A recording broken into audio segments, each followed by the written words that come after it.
capítulo 20.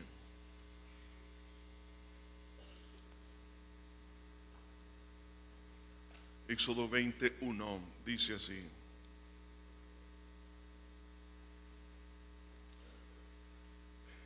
y habló Dios todas estas palabras diciendo: yo soy Jehová tu Dios, que te saqué de la tierra de Egipto, de casa de servidumbre. No tendrás dioses ajenos delante de mí. No te harás imagen ni ninguna semejanza de lo que está arriba en el cielo, ni abajo en la tierra, ni en las aguas debajo de la tierra. No te inclinarás a ellas, ni las honrarás, porque yo soy Jehová tu Dios, fuerte y celoso, que visito la maldad de los padres sobre los hijos hasta la tercera y cuarta generación de los que me aborrecen, y hago misericordia a millares y a los que me aman y guardan mis mandamientos. No tomarás el nombre de Jehová tu Dios en vano, porque no dará por inocente Jehová al que tomare su nombre en vano. Acuérdate del día de reposo para santificarlo. 6 días trabajarás y harás toda su obra, mas el séptimo día es reposo para Jehová tu Dios. No hagas en él obra alguna, tú, ni tu hijo, ni tu hija, ni tu siervo, ni tu criada, ni tu bestia, ni tu extranjero que está dentro de tus puertas. Porque en 6 días hizo Jehová los cielos y la tierra, el mar y todas las cosas que en ellos hay, y reposó en el séptimo día. Por tanto, Jehová bendijo el día de reposo y lo santificó. Honra a tu padre y a tu madre, para que tus días se alarguen en la tierra que Jehová tu Dios te da. No matarás, no cometerás adulterio, no hurtarás, no hablarás contra tu prójimo falso testimonio, no codiciarás la casa de tu prójimo, no codiciarás la mujer de tu prójimo, ni su siervo, ni su criada, ni su buey, ni su asno, ni cosa alguna de tu prójimo. Los 10 mandamientos son la esencia y a la vez la evidencia del verdadero amor. Jesús dijo acerca del distintivo del verdadero cristiano: en esto conocerán todos que sois mis discípulos, en que os améis los unos a los otros. En otras palabras, que los 10 mandamientos serían el reflejo de la conducta de cada cristiano, porque los 10 mandamientos se resumen en una sola palabra, y es amor. La Biblia dice que Dios es amor, pero Él desea que nosotros también caminemos en amor. El Señor, hablando a través del profeta Oseas a la nación de Israel, en el capítulo 2, versículo 19, habla de la intención de Dios para con su iglesia, para con su pueblo. Al decirlo de esta forma en el versículo 19: y te desposaré para siempre, te desposaré conmigo en justicia, juicio, benignidad y misericordia. La palabra misericordia en el Antiguo Testamento es la misma que se traduce para hablar del amor. Dios nos ama de tal manera, como lo dice la Biblia, que dio a su Hijo unigénito, para que todo aquel que en Él crea no se pierda, mas tenga vida eterna. Pero no solamente Dios desea que nosotros entendamos su amor, pero cuando uno recibe ese amor, nosotros debemos de transmitirlo, proyectarlo, y más que eso, vivir ese amor. Por eso que en este mismo libro, el pueblo beneficiado con el amor, y todos nosotros también hemos sido beneficiados con el amor de Dios, porque nos ha rescatado, nos ha salvado, nos ha perdonado. Pero Él espera lo siguiente, lo que dice el capítulo 6, versículo 6, dice: porque misericordia quiero y no sacrificio, y conocimiento de Dios más que holocaustos. Dios desea que el amor o la misericordia que hemos recibido, esa podamos nosotros proyectar. En otras palabras, que podamos vivir los 10 mandamientos en forma práctica, amando a Dios con todo nuestro corazón, con toda nuestra mente, con todas nuestras fuerzas, y a nuestro prójimo como a nosotros mismos. El apóstol Pablo testifica acerca de una experiencia increíble que él nunca pensó que la iba a poder obtener, porque este era un hombre que odiaba, aborrecía a Cristo, aborrecía a la iglesia, perseguía a los cristianos. lo llevaba a la cárcel. Era prácticamente uno de los grandes autores intelectuales de muchos homicidios y torturas para los cristianos. Pero cuando él entendió, vivió el amor de Dios, llegó a decir estas palabras cuando él estaba en la cárcel y escribe la carta a los filipenses en el capítulo 1, versículo 8, que dice: porque Dios me es testigo de cómo os amo a todos vosotros con el entrañable amor de Jesucristo. Pablo estaba viviendo algo que nunca había vivido. Alguien puede decir, ¿será posible que alguien pueda aprender a amar? Claro que sí, porque para Dios nada hay imposible. Si Dios es amor, Él desea que los hijos de Él podamos nosotros también reflejar ese amor. Entonces vemos acá básicamente que cuando Pablo oraba por las iglesias, como lo vemos en la epístola a los Efesios, él oraba para que Dios diese espíritu de discernimiento, de sabiduría, para comprender el gran amor de Dios, para que entendamos lo que Dios nos ha concedido, para que también nosotros lo podamos proyectar. Podemos decir entonces que los 10 mandamientos se convierten en un espejo, en un autoexamen para saber si realmente nosotros amamos a Dios y amamos al prójimo. Jesús resume los 10 mandamientos en 2. Uno referido al amor hacia a Dios y otro al amor al prójimo. Por eso que en Mateo capítulo 22, en el versículo 35, la Escritura nos habla acerca de ese resumen importante de estos 10 mandamientos. Dice la palabra de Dios. Mateo capítulo 22, versículo 35. Y uno de ellos, intérprete de la ley, preguntó por tentarle, diciendo: Maestro, ¿cuál es el gran mandamiento en la ley? Jesús le dijo: amarás al Señor tu Dios con todo tu corazón y con toda tu alma y con toda tu mente. Este es el primero y grande mandamiento. Y el segundo es semejante: amarás a tu prójimo como a ti mismo. De estos 2 mandamientos depende toda la ley y los profetas. 2 mandamientos que resumen los 10 mandamientos. ¿Por qué razón? Porque los primeros 4 mandamientos es con respecto a nuestra comunión o relación con Dios. Y los 6 restantes tienen que ver con nuestra comunión con las demás personas. Por eso, hermanos, dejemos que la ley del amor, así como la ley de la gravedad, hace que toda la belleza que hay en la naturaleza, lo que hay aquí en la tierra, pueda funcionar. Y estamos nosotros alterados, condicionados por la ley de la gravedad. Debemos nosotros de permitir que la ley del amor de Dios nos gobierne. Es por eso que quiero hablar bajo el tema: permitamos que la ley del amor nos gobierne. Así que voy a dividir este mensaje en 2 segmentos. El primero tiene que ver con los primeros 4 mandamientos, que básicamente nos está hablando que si yo quiero que la ley del amor de Dios me gobierne, tengo que guardar la pureza de la verdad. Oiga esto: si no hay pureza hacia la verdad, no existe verdadero amor hacia Dios. Lo demás es pura mentira. Si alguien dice que ama a Dios, pero no guarda la pureza de la verdad, realmente no ama a Dios. Por eso el Señor comienza diciendo en el versículo 2: yo soy Jehová tu Dios, que te saqué de la tierra de Egipto, de la casa de servidumbre. No tendrás dioses ajenos delante de mí. Esto nos habla de la fidelidad a Dios y su obra salvadora. Tenemos que aprender a ser fieles a Dios, conocer a Dios y mantener nuestras convicciones hacia la persona de Dios y quién es Él, y también a su obra redentora en la cruz del Calvario. Porque quien nos sacó a usted y a mí de la tierra de Egipto fue Cristo, nuestro Salvador.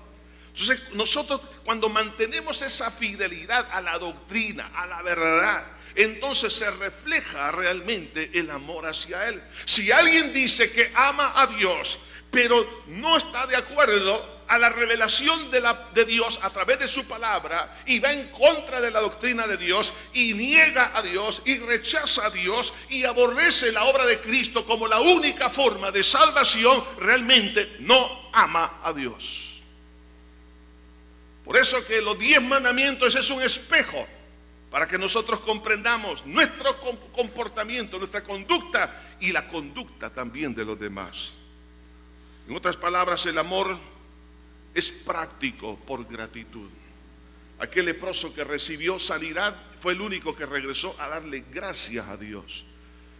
Cuando usted y yo hemos venido a los pies de Cristo, tenemos que aprender a ser agradecidos. Y la gratitud hacia Dios se demuestra en estos 4 primeros mandamientos que voy a mencionar.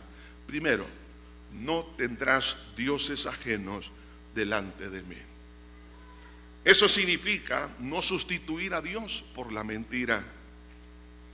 Hay muchos dioses, lo cual en el Antiguo Testamento se conoce con el nombre de terapín o terapín, que tiene que ver con lo que es vano, la nada.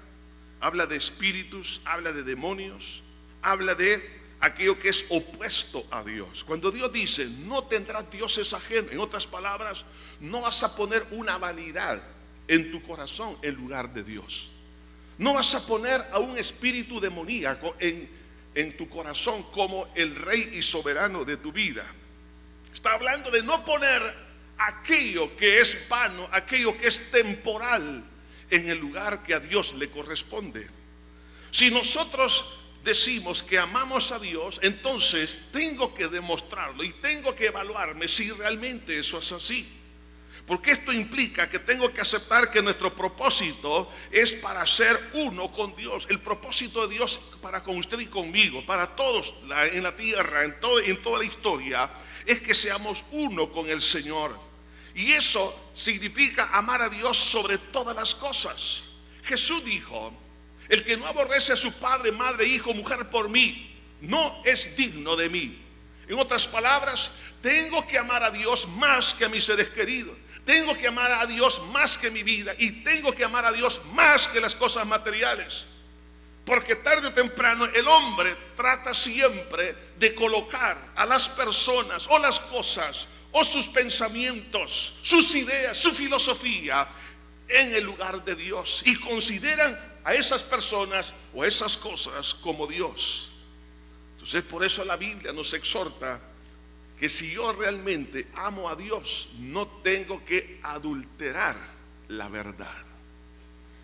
Y la verdad es que hay un solo Dios y un solo mediador entre Dios y los hombres, Jesucristo hombre. Y la palabra es una y tenemos que ser fieles al Señor y fiel a su palabra. Ahora hay estrategias del diablo para separarnos de esa felicidad, sustituyendo a Dios por la mentira. Porque los dioses que habla aquí la Escritura nos habla de aquello que realmente es vano, aquello que no funciona, aquello que tienen ojos pero no ven, aquello que tiene manos, mano palpa. En otras palabras, lo que es inerte, aquello que no funciona y se pone en el lugar que solo a Dios le corresponde, en el corazón. El corazón del hombre ha sido diseñado para que se convierta en el trono de Dios, no en el trono de una vanidad. Quiero para mencionarles, entre algunos de los dioses que hoy en día se colocan es, por ejemplo, el panteísmo. Usted ha escuchado expresiones como esta: la madre tierra. Esos conceptos son unos insultos a Dios, porque Dios es el creador. La tierra no se ha creado a sí misma, ni la tierra lo ha creado a usted. Nosotros hemos sido creados por Dios. Hoy en día, muchos en sus discursos lo que hacen es insultar a Dios. Están poniendo la diosa de la tierra en el lugar que a Dios le pertenece. El humanismo, centralizar al hombre como epicentro de todo el quehacer humano y que Dios queda a un lado de mis negocios, de mi vida. En el siglo XVIII y XIX, la revolución industrial, muchos creyeron que el materialismo iba a traer la felicidad, que la gente iba a tener lo necesario y que ya no necesitaban a Dios, después de una experiencia tan amarga de la Edad Media. y después de la Revolución Francesa. Entonces la gente, aquellos grandes, bueno, no puedo llamar los grandes pensadores porque hay muchos errores en todo ello, porque la Biblia es el único pensamiento absoluto y clave, pero empezaron algunos a aceptar que eran grandes pensamientos, entonces dejaron a Dios a un lado. Entonces el materialismo es lo que nos va a dar felicidad, lo que va a traer realmente armonía a los pueblos es la prosperidad económica. Pero la Primera y la Segunda Guerra Mundial trajo un golpe mortal a esa clase de ideas. Y se dio cuenta que el hombre, aunque llegue a tener mucho dinero y mucha prosperidad, pero si no hay cambios estructurales en su corazón, no sirve de nada. ¿Por qué? Porque pusieron al Dios Mamón, es decir, el Dios de la riqueza, en el lugar que solo a Dios le pertenece. La política para algunos ha sido su Dios. Ese es un Dios ajeno, es algo vano. Y mueren por ideas políticas. Pero ¿por qué no podemos morir por Cristo? ¿Cuánta gente no ha muerto por ideas que a alguien se le ocurrió y llevaron a millones de personas a la muerte? La filosofía para otros es su Dios, las ideas humanas, la idolatría. En el contexto religioso, ¿cuánta gente no ha sido engañada? Cuando la Biblia dice no tendrás dioses ajenos delante de mí, y las religiones se miran como algo bueno, pero es un grave insulto a Dios, porque las religiones lo que han hecho es poner dioses ajenos delante de Dios. Y aunque se tengan ropaje de piedad, no es cierto.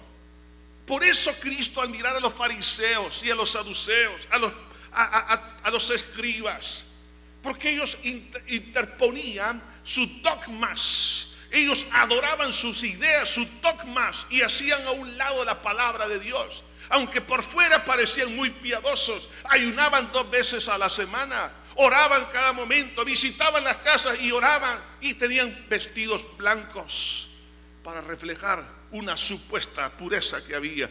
Mas Jesús les dijo: sepulcros blanqueados. ¿Por qué? Porque ellos habían puesto dioses ajenos delante del Señor. El vivir en la carne, es decir, entronizar nuestros deseos, ese es un Dios ajeno.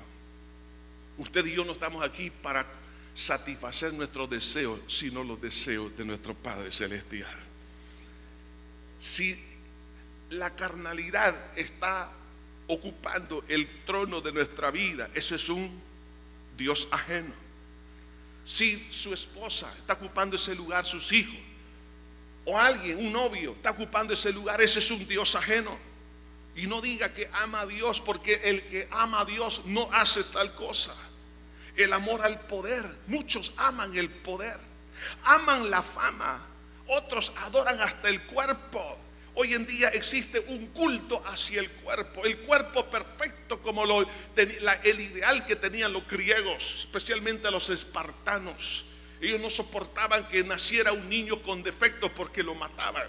Lo mismo pasa hoy en día. Cuando alguien se da cuenta que en el vientre el niño trae un defecto, ¿qué es lo que prefieren hacer? Matarlo en el vientre. Porque no quieren algunas veces que arruinen, entre comillas, la vida. El culto al cuerpo ha sido hoy, y está bien que las dietas, la alimentación, el ejercicio, pero con un propósito, para que este cuerpo tenga más energía para seguir sirviendo a Dios y al prójimo, pero no para vanidad personal. Si usted ha puesto ese cuerpo en el primer lugar, usted es un hombre, una mujer idólatra. Las religiones, como dije, han puesto tantos dioses, hermano, se han inventado tantas cosas y que se miran con un ropaje de piedad. Por lo tanto, a partir de este día usted ya nunca jamás debe decir esta expresión tan común, que todas las religiones llevan a Dios. Eso es una mentira, porque cada religión lleva sus propios dioses, y hay un solo Dios y un solo mediador entre Dios y los hombres, Jesucristo hombre. Por eso el Señor dice: yo soy Jehová tu Dios, que te rescató de Egipto.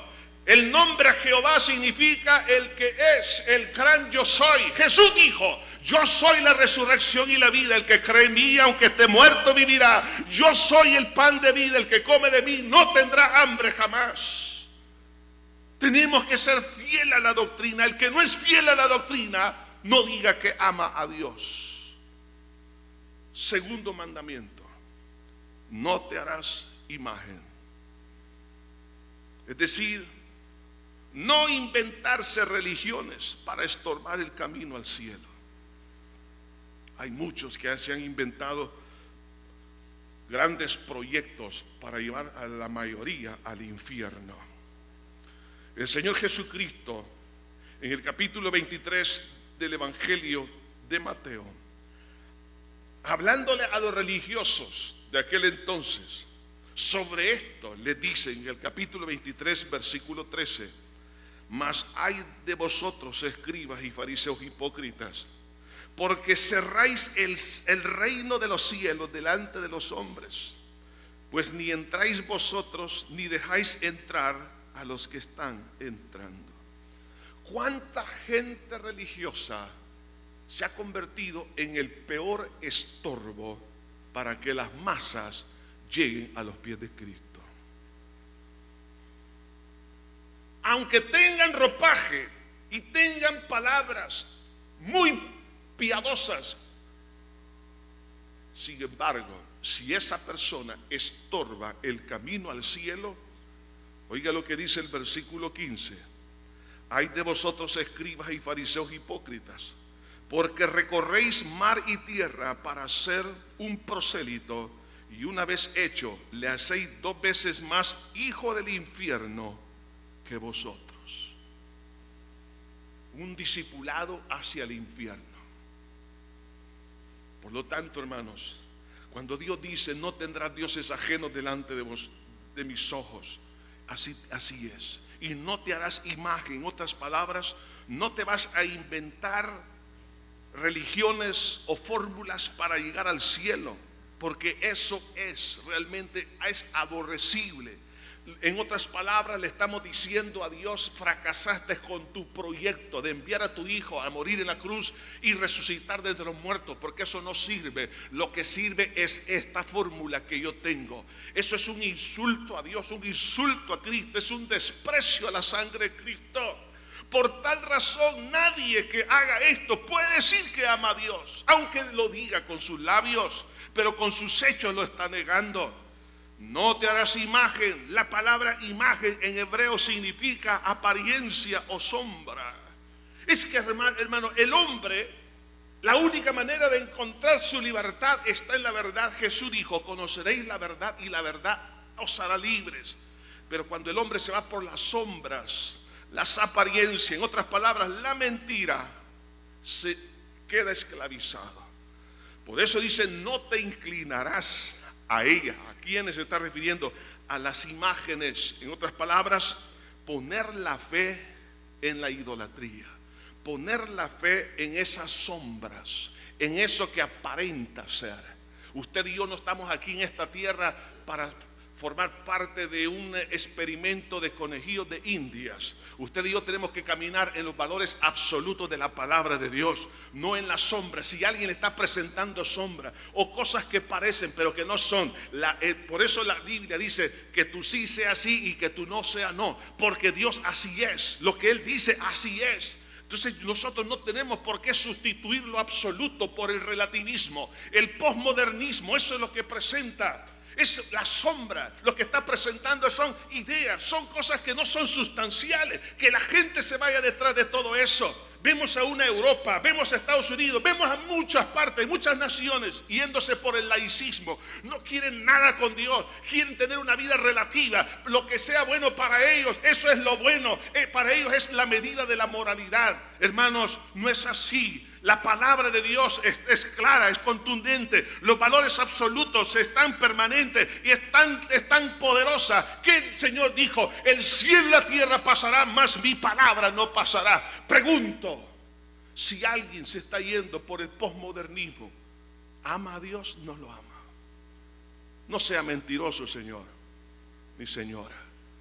El que ama a Dios, lo blanco es blanco y lo negro es negro.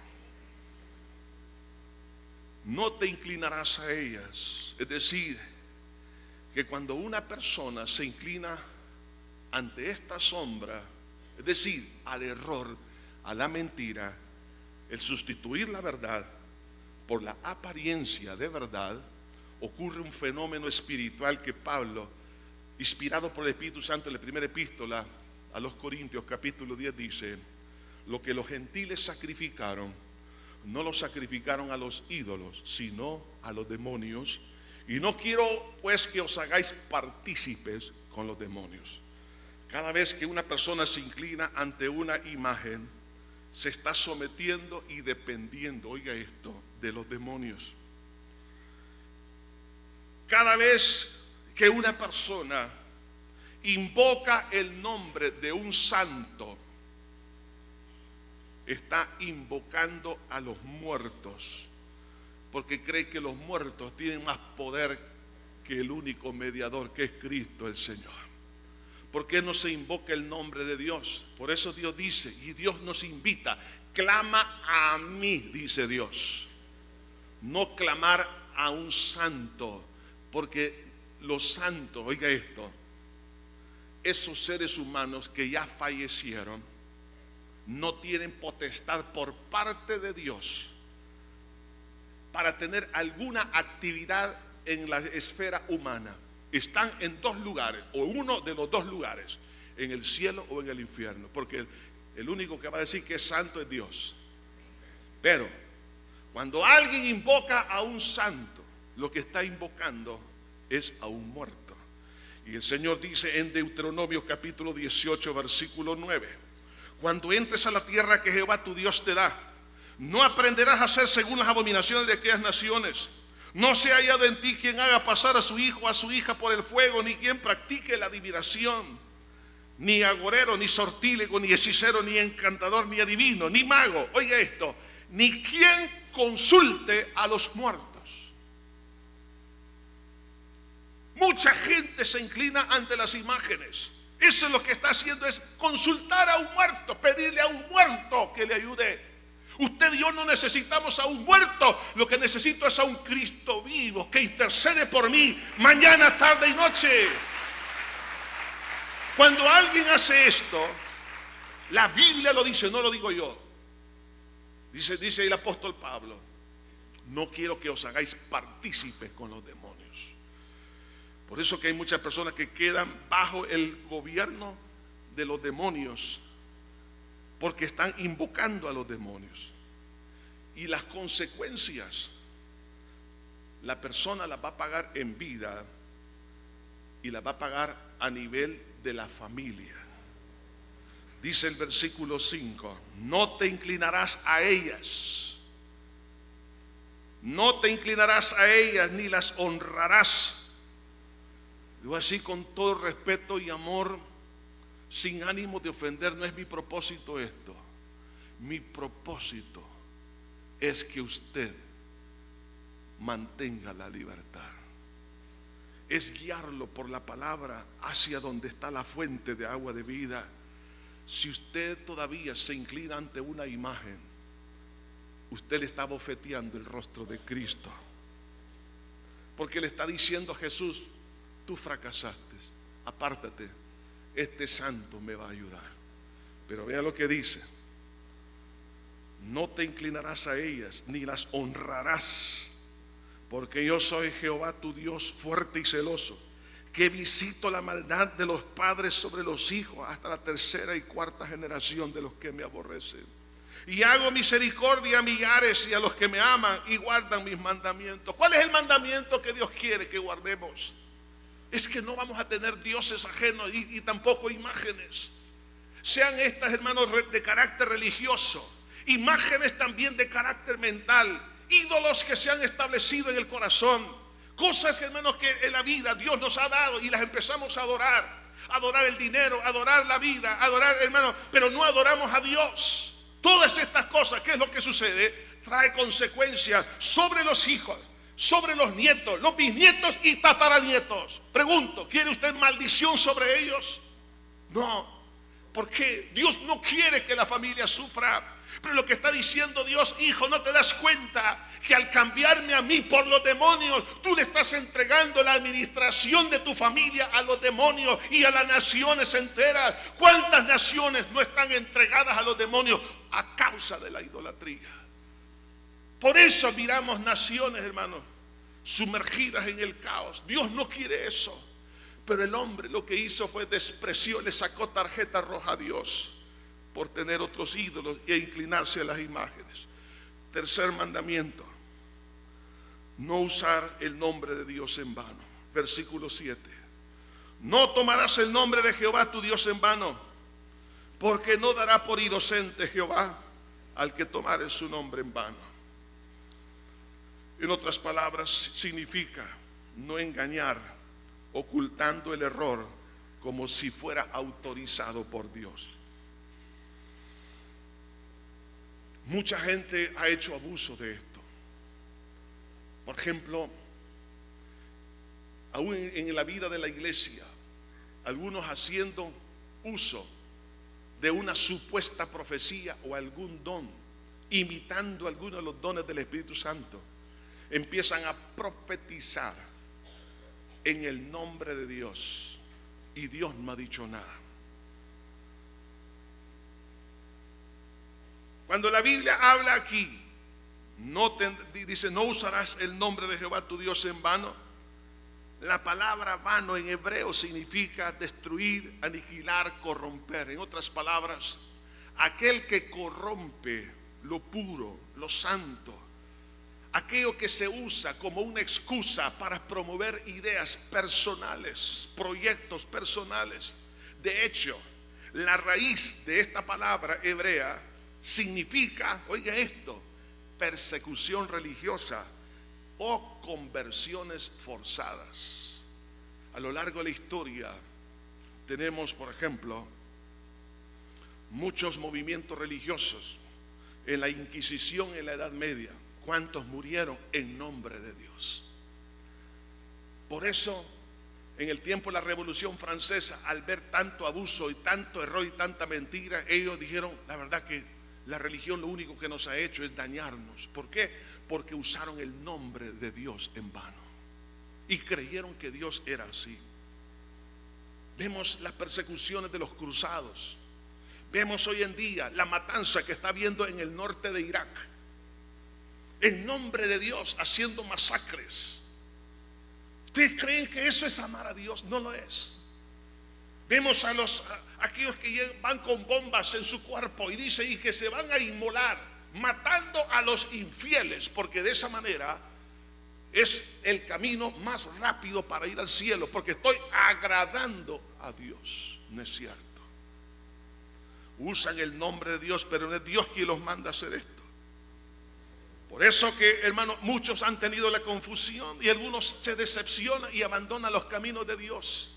Muchos hijos ya no quieren saber nada del evangelio porque papá y mamá usaron el nombre de Dios en vano. Muchos pastores, muchos líderes, muchas personas han ocupado el nombre de Dios para sacarle dinero a la gente, hermanos, para beneficiarse personalmente, para hacer proyectos que son completamente contrarios a la voluntad de Dios, y usan el nombre de Dios en vano. Y la gente lo que hace es sencillamente se decepciona de la palabra. Sepa usted esto, que si usted está haciendo eso, usted está atentando contra Dios mismo y el proyecto de la redención.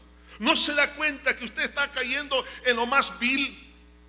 Muchas maneras o formas de hacer esto, de usar el nombre de Dios en vano, es matar en nombre de Dios, es destruir al ocultar la verdad. Tristemente, los proyectos que hubieron para que la Biblia se leyera en las escuelas fracasó. Ese es un atentado contra Dios. Les voy a decir por qué. Yo sé que han tenido muchas interpretaciones políticas. A mí no me importa eso. La palabra es viva y eficaz. Dice la Biblia: convierte el alma. Pero no dejar que se lea la Biblia es sencillamente destruir a través de ocultar la verdad, hacerse cómplice de todo el macro proyecto de destrucción. Destruir por medio de la falsa doctrina. Cuídese, por favor, de no levantar herejías. Herejía significa una doctrina o una opinión voluntariosa. A mí se me ocurre, eso es herejía, que se convierte en falsa doctrina. Cuídese nunca andar profetizando, diciendo Dios me dijo.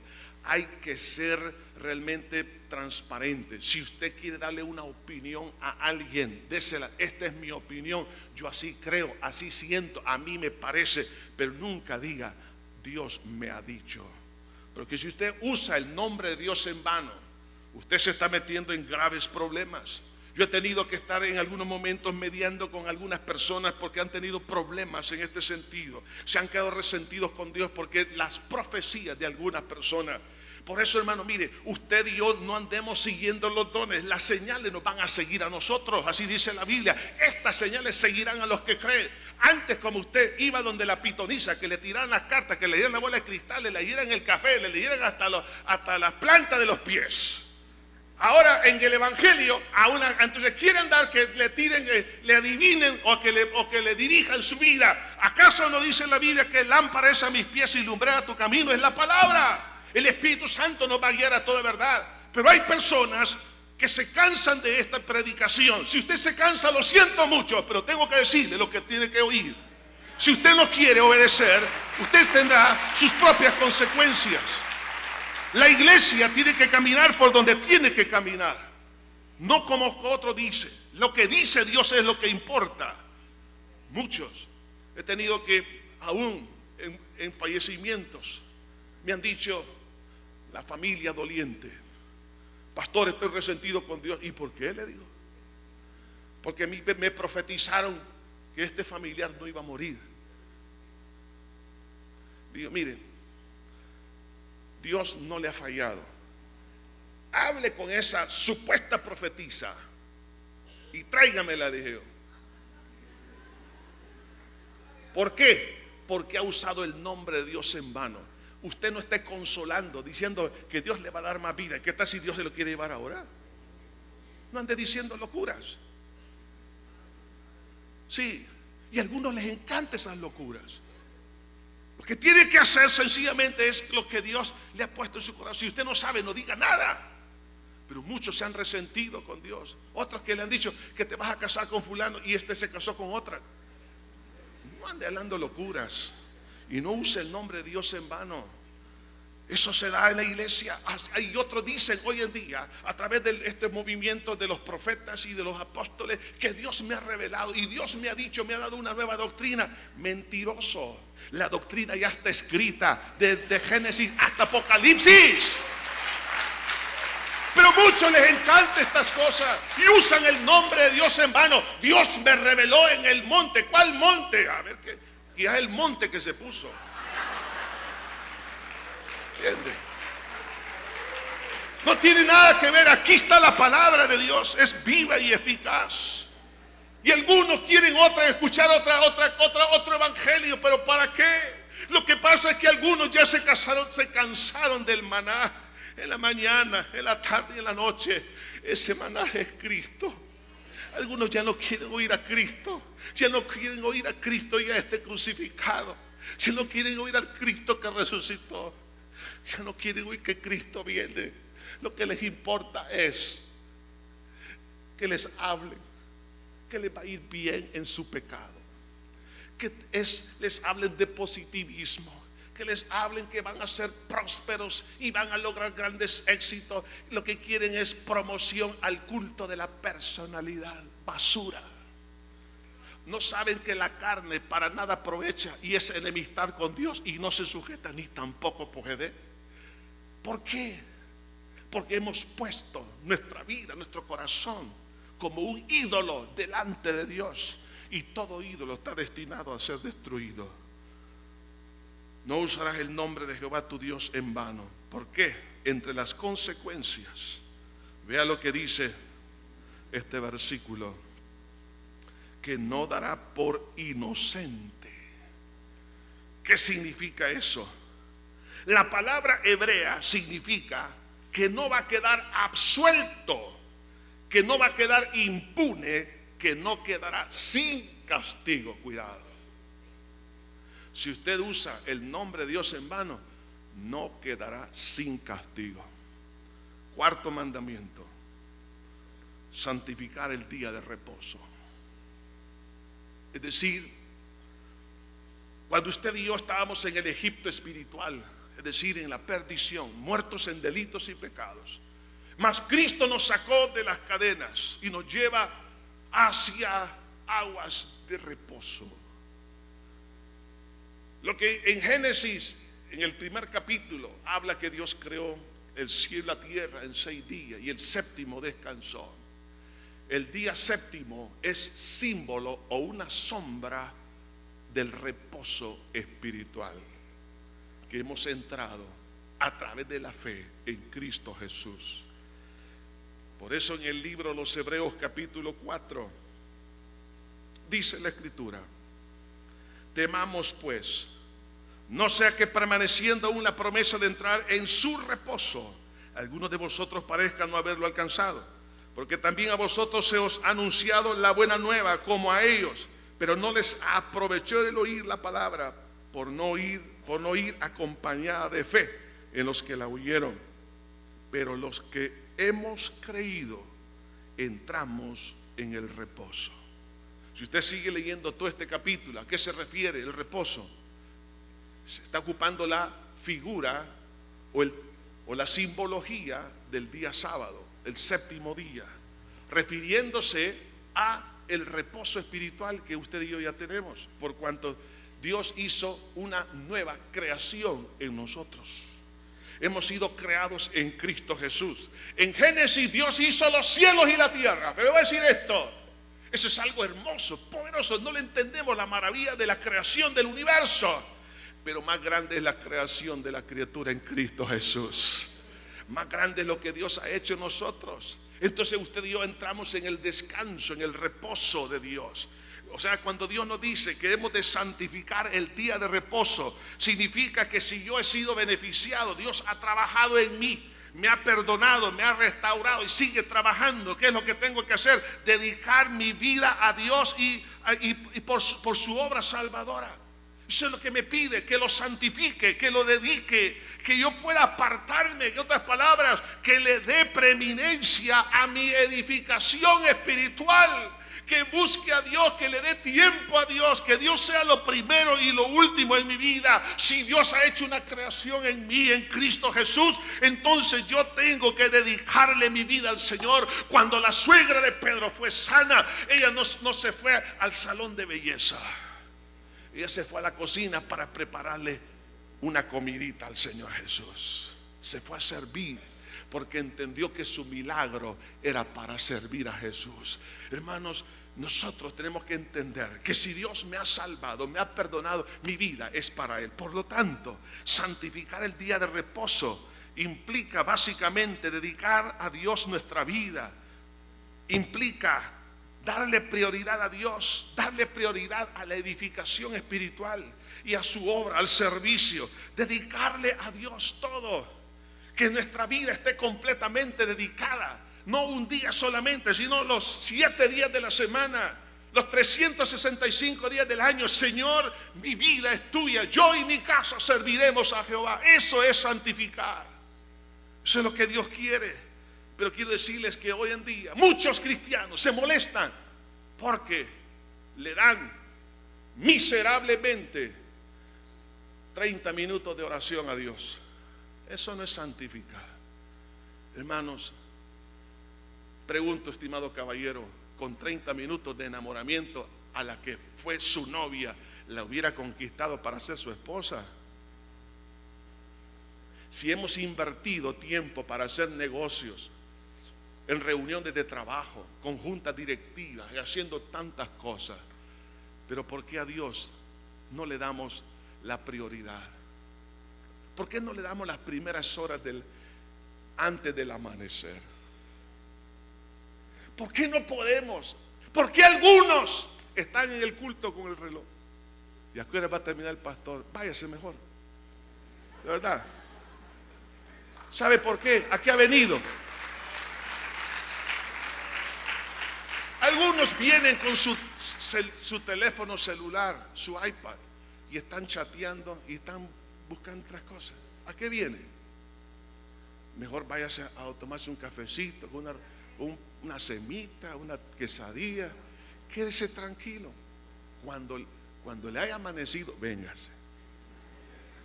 Pero ¿sabe qué? Algunos no se congregan.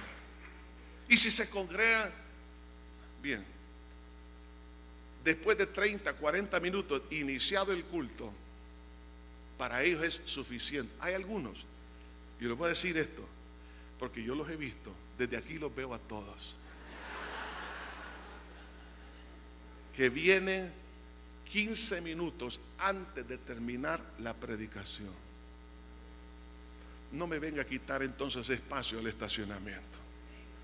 Cuando usted siente en su corazón de santificar el día del Señor, véngase.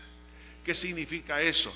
Significa que por lo menos, el mínimo, un día como este, un día domingo, tengo que estar en la casa de Dios y decir como David: yo me alegré con los que me decían, a la casa de Jehová iremos, para aprender, para enseñar, para predicar durante el día, visitar enfermos, tomar tiempo de descanso, tomar tiempo para estar con la familia y compartir de las cosas de Dios, para discipular a los hijos, para hacer tantas cosas espirituales. Entonces, esas son las cosas que Dios desea. En otras palabras, que le demos prioridad a este punto.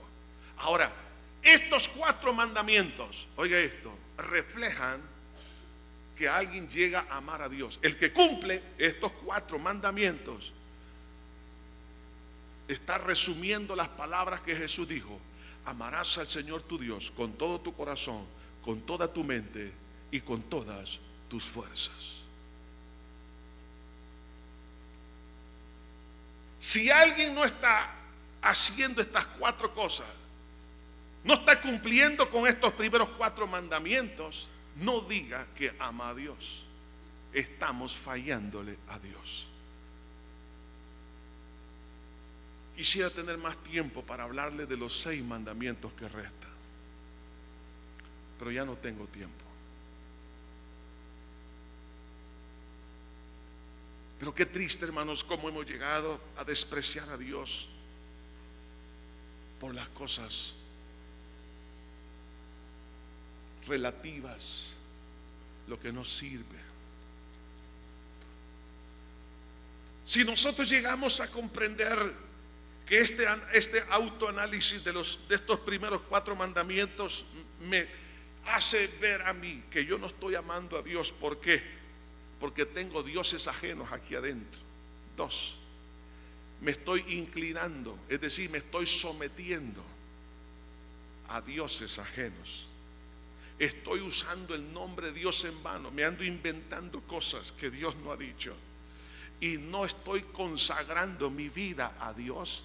Entonces no digamos que amamos a Dios, pero el día que esto sea una realidad, entonces vamos a llegar a experimentar lo que Pablo experimentó cuando dijo: el amor de Cristo me constriñe.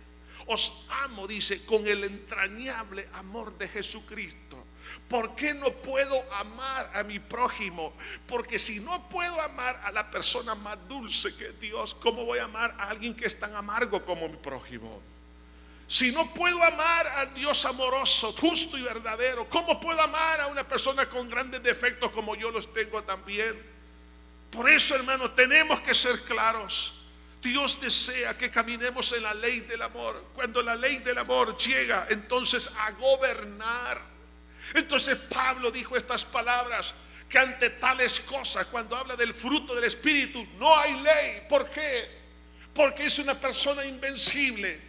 Esa persona nadie lo va a detener. ¿Por qué a Pablo nadie lo detenía? Por el amor. ¿Por qué a Cristo no lo detuvieron a la cruz del Calvario? Porque el amor que había hacia el Padre y del Padre hacia Él, ese amor tan profundo, y hacia usted y hacia mí, hermano, venció la burla, venció, hermano, toda clase de traición y todo lo demás. ¿Por qué? Porque la persona que ama no es débil. La persona que ama es la persona más fuerte que pueda existir. Los 10 mandamientos es la ley del amor. Hay por ahí algunos que no entienden la Biblia y se atreven a decir que los 10 mandamientos son del pasado. No entiende nada. Los 10 mandamientos es el espejo del amor.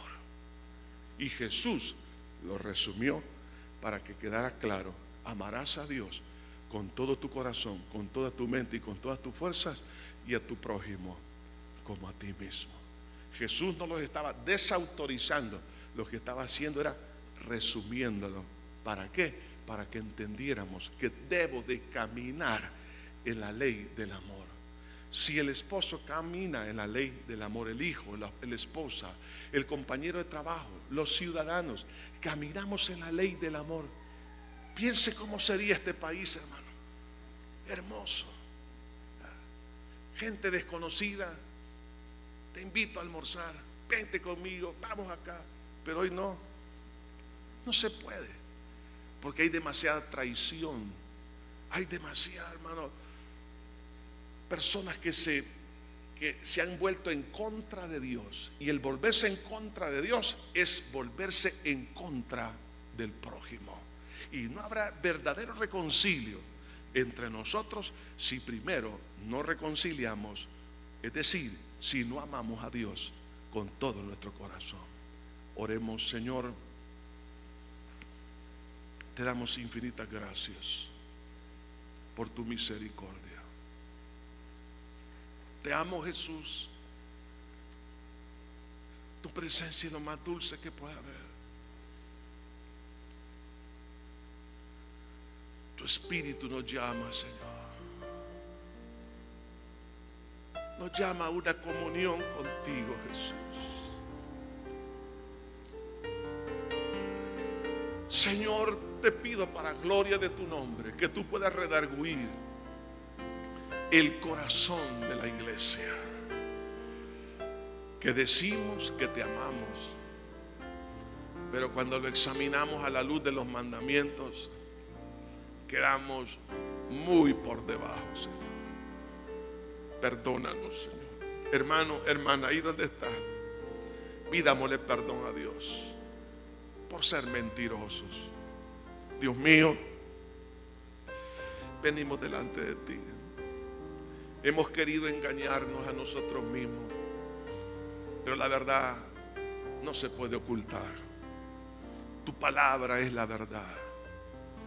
Señor, perdónanos. ¿Cómo tú, siendo tan lindo, tan puro, la obra que has hecho por nosotros, sacándonos de Egipto, pero ahora no te amamos? Solo del diente al labio, pero no es cierto, Señor. No hay tal cosa, porque el que te ama a ti no tiene dioses ajenos, no se hace ni se inclina a imágenes. El que te ama a ti